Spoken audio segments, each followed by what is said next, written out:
I finished. Anyway, in year 6, we want to prepare for maths in secondary school. And one thing they don't use in secondary school is remainders. Remainders are a thing of the past. We should now be writing numbers as either decimals or as numbers with fractions. Remainders are a thing of the past.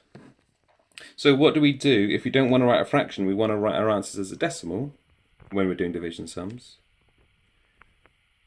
Well, let me show you. It's actually dead easy. You just got to remember one simple thing.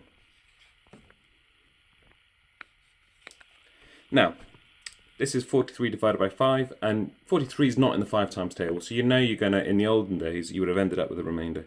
However, what we can do to help us out is we can stick a decimal in there.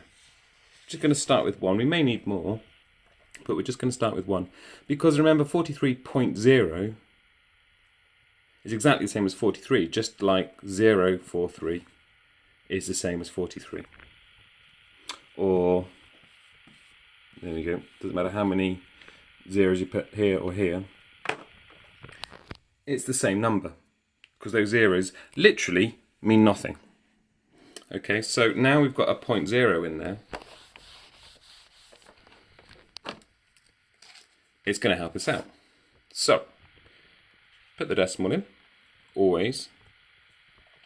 And then think, how many times does 5 go into 4? Well, none. You can't fit 5 into 4 any times. How many times does 5 go into 43? Well, I know that it goes into 40 8 times, because 5 times 8 is 40, but I don't want 40, I want 43, so I'm ended up with 3 remainders. You see, now this is where we can work out why this is useful. So now I can think, how many times does 5 go into 30? And the answer is 6. Remember, I don't need this 0, so my answer to 43 divided by 5 is 8.6. With that 8 a bit nicer. This is Hollish, we just have a real problem with me writing my 8s like that. Anyway, 43 divided by 5 is 8.6. So let's have a look at another example.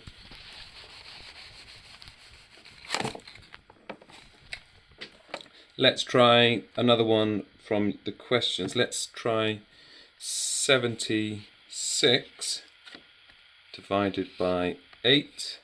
Now I can already see that 76 is not in the 8 times table. So I'm going to add a 0.0 in to help us out. And then we can think, almost forgot to put my decimal in there. Then I can think, well, how many times does 8 go into 7?